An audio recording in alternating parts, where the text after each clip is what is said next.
Lewis Wade Sullivan, Black Hematologist.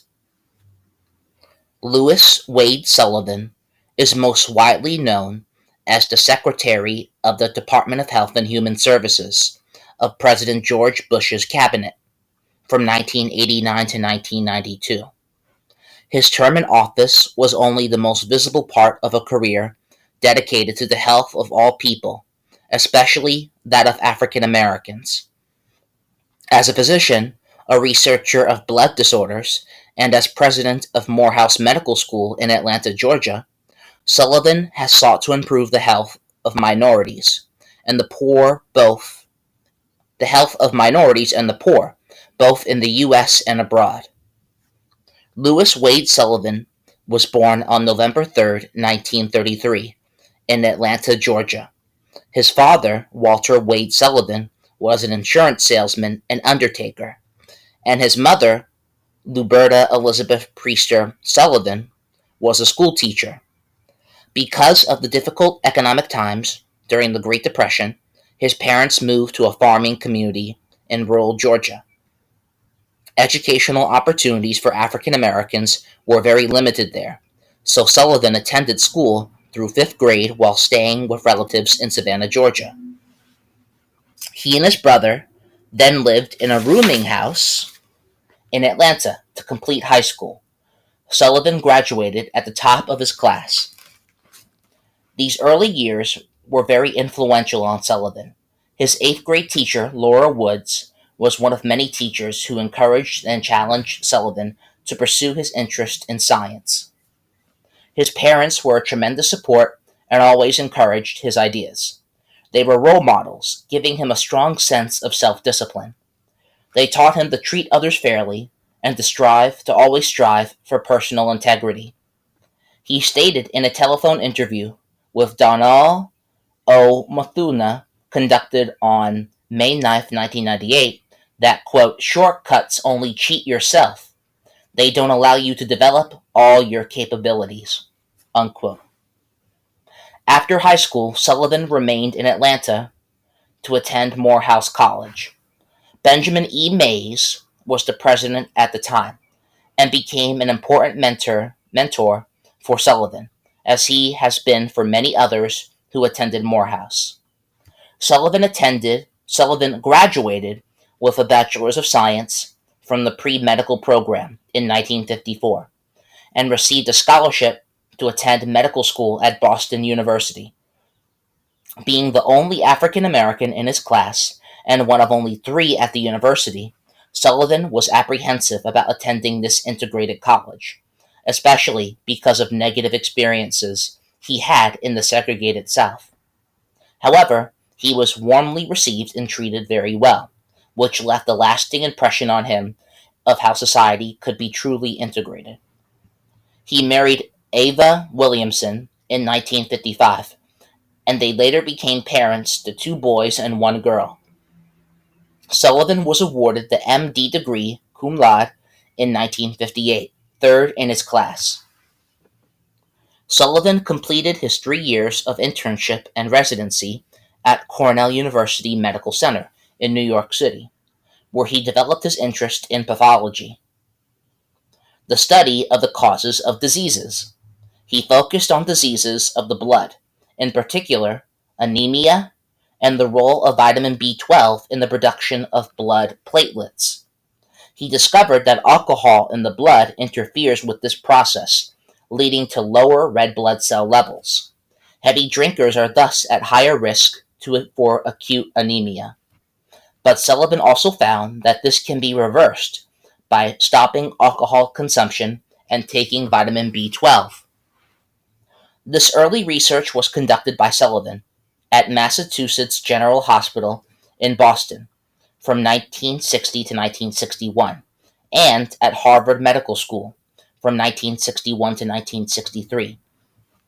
He joined the faculty at New Jersey College of Medicine in New York from 1964 to 1966, and later moved to Boston University from 1966 to 1977.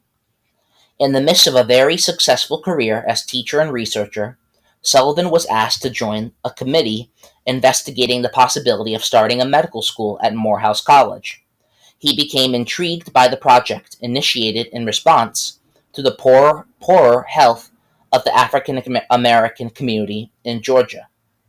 There was also a significant shortage of African American physicians serving their communities. Sullivan remembered his father's example of always trying to find ways to improve life for his black community.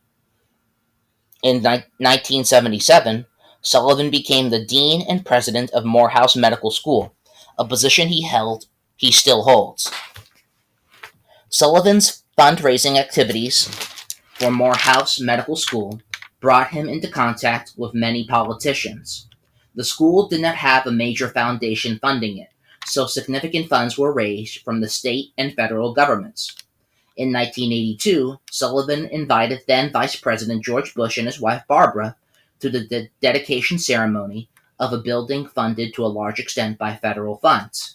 Mrs. Bush was so impressed by the medical school that she became one of its trustees. Later that year, Vice President Bush invited Sullivan to accompany him on a trip to Africa to examine healthcare needs there. Over the years, Sullivan and Bush became friends, with Sullivan acting as an unofficial advisor on health matters. When George Bush was elected president in 1988, he nominated Sullivan to be Secretary of the Department of Health and Human Services. Upon confirmation, Sullivan took office at a time when AIDS, acquired immune deficiency syndrome, was on the increase, as was the incidence of tuberculosis among the poor. He also worked diligently to try to ban smoking in all federal facilities. Although he never achieved this goal, he is encouraged to see recent developments aimed at reducing smoking. He is encouraged to see recent developments aimed at reducing smoking. While few scientists involve themselves deeply in politics, Sullivan sees this as a potential problem. Public understanding of science is often lacking, leading to questions about levels of public investment. Scientists themselves are best able to explain the significance of scientific discoveries so that the public can appreciate the benefits of science. They can also ensure that legislation appropriately benefits and protects science and society. While science has been strongly supported by the public and the government, its costs and the ethical quandaries it generates, such as with human cloning or medical research, make it imperative that some scientists become politicians. As Sullivan stated, quote, "If scientists don't get involved in the political process, it will be the detriment of science." Unquote. Sullivan's career in medical research and education has focused on issues particularly relevant to the African American community. Many areas remain to be addressed. Many areas remain to be addressed more fully. One of the most important issues needing attention is the improved understanding of human behavior and habits. While biomedical research has made great strides in recent decades, much remains to be learned, especially in areas related to how people make health-related decisions. In spite of everything known about the adverse effects of tobacco, drugs, and high-speed driving, many people still choose those high-risk behaviors. Although much is known about the benefits of prenatal care and proper nutrition, many do not choose to take advantage of them. Learning more about how to appropriately influence people's decisions could dramatically improve people's health. The high incidence of preventable injuries and deaths among minorities and the poor makes these issues especially relevant to African Americans. While Sullivan has contributed greatly to progress in these areas, much remains to be done. Citations are in the description.